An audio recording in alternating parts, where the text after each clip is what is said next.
Y'all, this nigga got me so fucked up. Like, I just woke up. I'm talking about 20 messages back to back, screenshots. This nigga talk about you, this and that, this and that. Like, man, this nigga a whole 11 years older than me. I'm 17, he 28. What the fuck is you doing on Facebook? Over here trying to, you feel me? Like, you make yourself look stupid. This nigga mad because I don't want to come over his house because he got fleas. Like, I really need a brother so he can go over there and beat his ass. Like, this nigga don't got no car. He don't got no house. He live with his sister and his mama. The fuck? Like, I'm not about to keep doing this with the same nigga. Like, this nigga already fucking, where my restraining order at? He already violating his motherfucking restraining order. Like, baby, I do not do this. Like, do not get on Facebook popping it. The shooting death of a Dayton teen is shining a light on the issue of domestic violence. 17-year-old Lashonda Childs called 911 before she was shot. She told police she had a restraining order against the suspect. It was October 2nd, 2018, just after 8 p.m. in Dayton, Ohio. The autumn air was growing cool, but on Shoup Avenue, the atmosphere was about to turn to ice. Inside a parked car, two people sat, a young woman and her new boyfriend, Philip Bonner. The woman was Lashonda Childs, a magnetic 17-year-old whose entire future revolved around the world of beauty and style. But right then, her reality was anything but beautiful. Lashonda was terrified. The man they had come to meet, her volatile 28-year-old ex-boyfriend, Trendell Lamont Goodwin, had not come for a talk. He had arrived with a gun. Her fingers, the same fingers that hours earlier might have been perfectly styling a client's hair or applying flawless makeup, were now fumbling to dial 911. Her voice, normally loud, charismatic, and outspoken, was trembling. "This dude's got a gun pointed to my boyfriend," she pleaded with the dispatcher. "I got a restraining order on him. The police told me to call them when I see him." She knew the system was her only chance. She had done everything right. She had left him, secured a legal protection order requiring Goodwin to stay at least 500 feet away. She was doing what she was told. But as Lashonda frantically continued, her words became more desperate. "I can't talk. I'm in a bad situation. People can't talk in every situation. Officers, send somebody. I got a protection order against this dude and he's got a gun." This was the critical moment, the final cry for help from a teenager facing imminent death.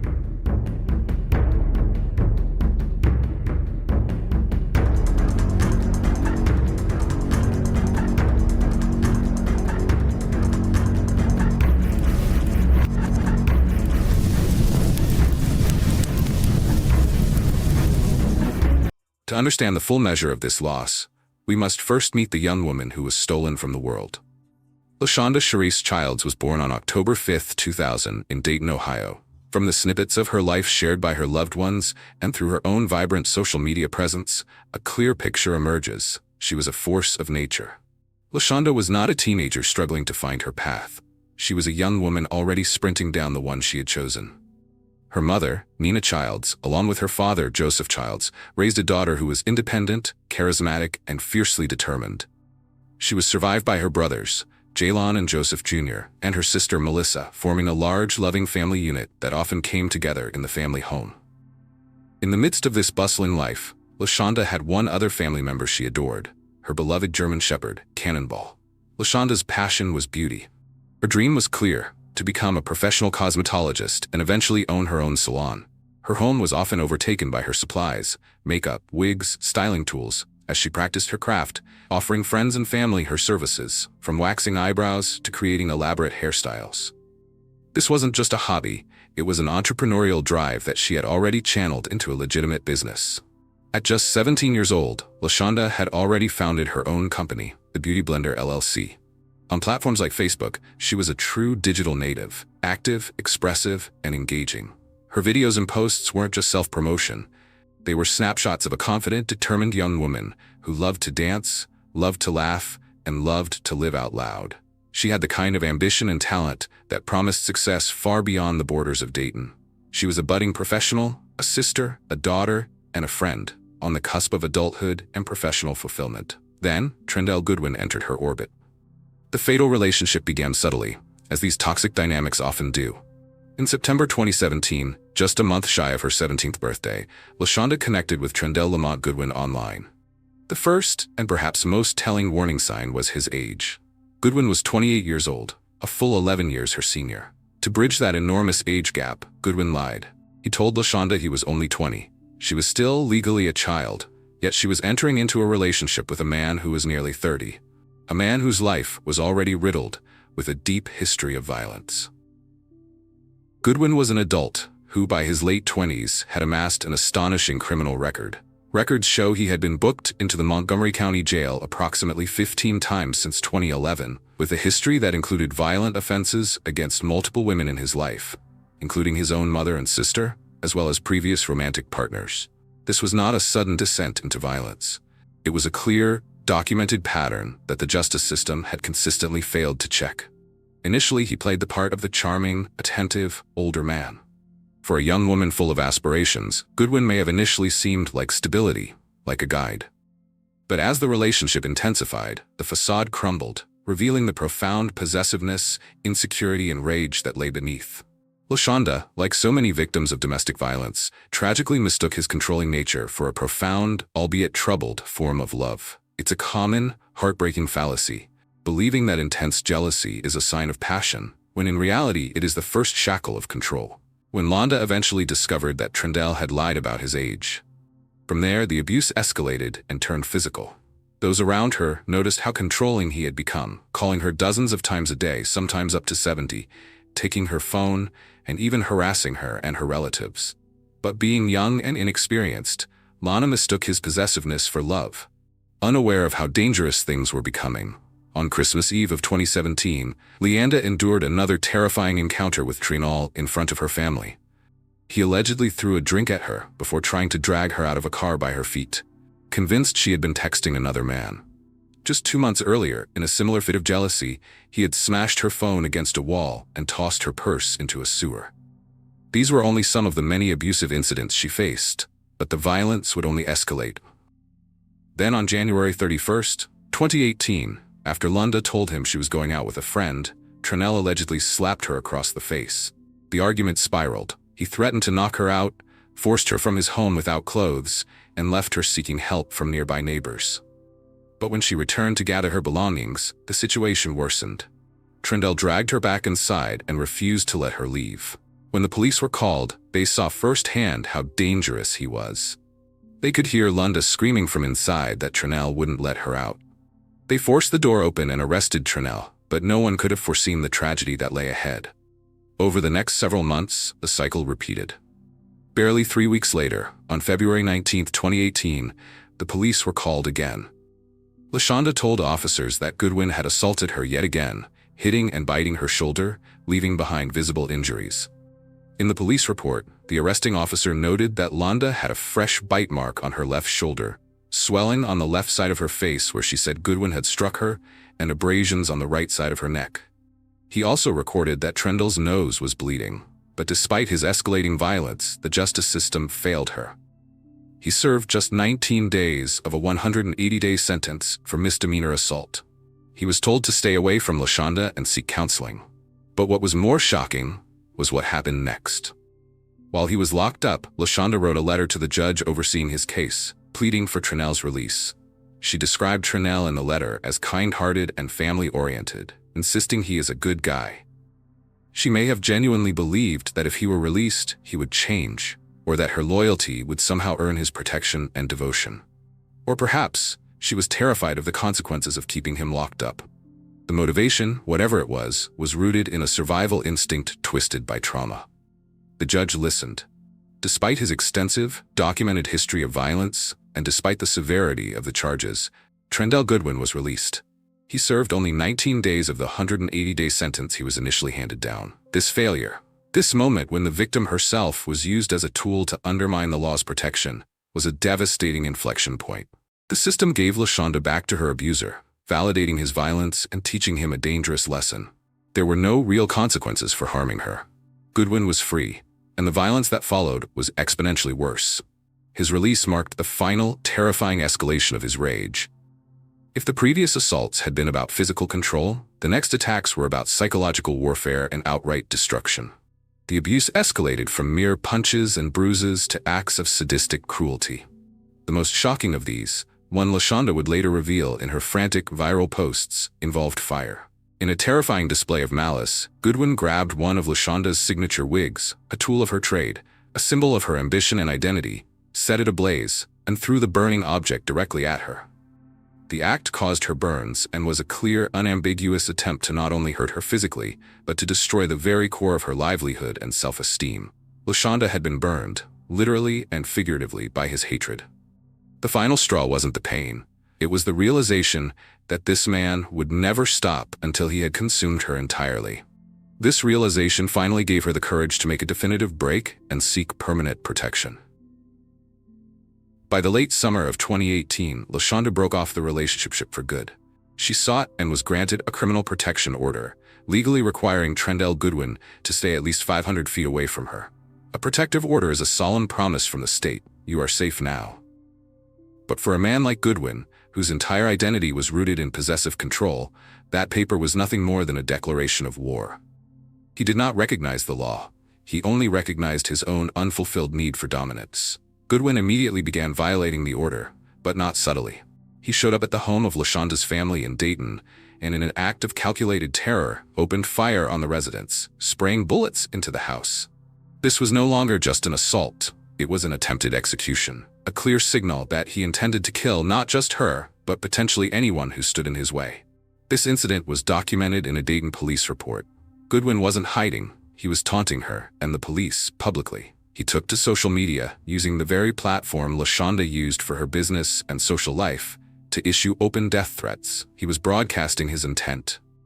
He was daring the system to stop him. The fact that the police were aware of a protection order violation, the shooting into the home, and the public death threats, yet Goodwin remained free to roam Dayton streets, is perhaps the most damning indictment of the justice system in this case. Lashonda, realizing the law was a flimsy shield, turned back to the one weapon she had left: her voice, amplified by the internet. On September 21st, 2018, she sat down and poured out her soul in a long Facebook post. It was a comprehensive, horrifying indictment of Trendell Goodwin. She didn't hold back, detailing the beatings, the captivity, the fire incident, the stalking, and the profound trauma she had suffered.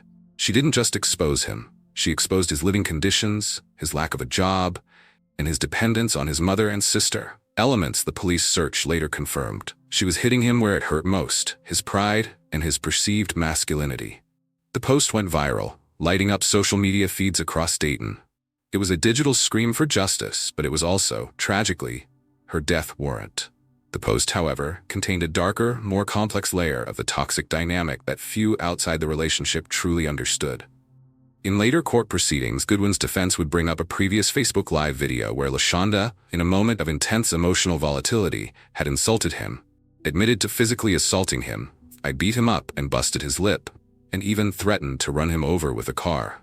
This evidence, though rooted in the chaos of the abusive relationship, underscored the extreme, mutual toxicity, which Trendell's defense would later attempt to twist into a justification for sudden passion or rage. But even in the face of these complexities, one truth remains. Trendell Goodwin was the 28-year-old repeat offender who violated a legal order and sought out his 17-year-old ex-girlfriend with a firearm.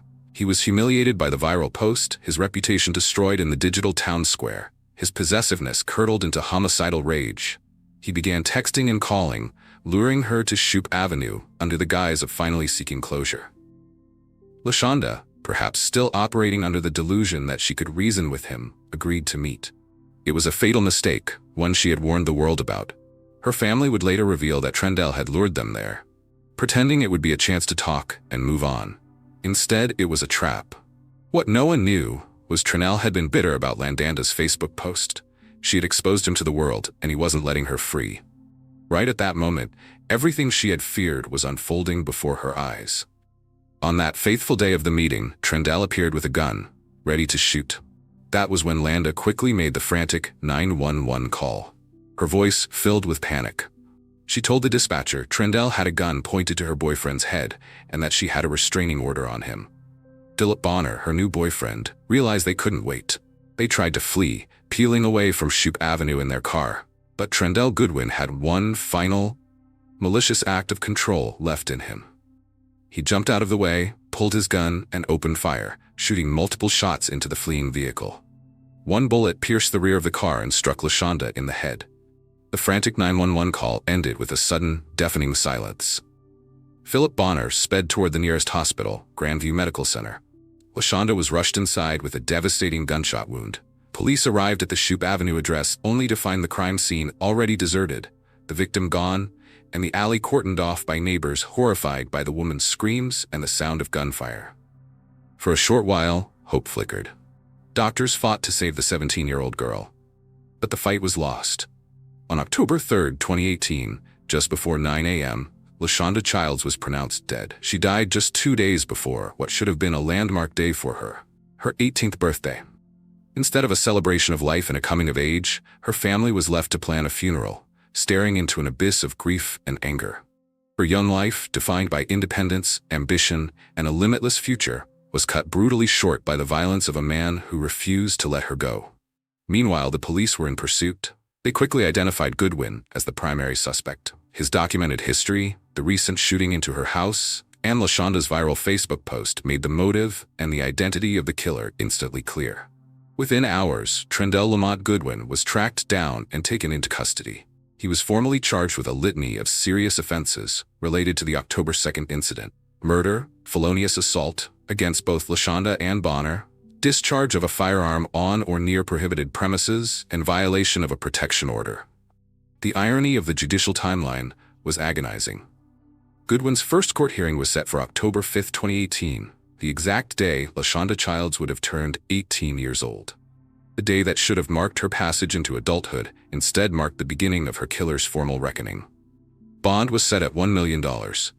As the case moved toward trial, the prosecution built an irrefutable case based on the history of abuse, the restraining order violations, the ballistics evidence, and the frantic 911 call. Faced with the certainty of a conviction and a potentially crushing sentence, Goodwin's appointed counsel advised him to take a plea deal. On the very day his jury trial was scheduled to start in September 2019, Goodwin caved. He pleaded guilty to felony murder with a firearm specification, discharge of a firearm on or near prohibited premises, and felonious assault against Philip Bonner. In exchange for his guilty plea, the state agreed to dismiss the remaining counts and offered a joint recommended sentence, an aggregate term of 18 years to life in prison. The deal was done. Lashonda's family prepared for a measure of closure, but Trendell Goodwin had one final act of deceit left. On Wednesday, Goodwin wrote a letter to Judge Atkins saying he wanted to take back his guilty plea on murder charges.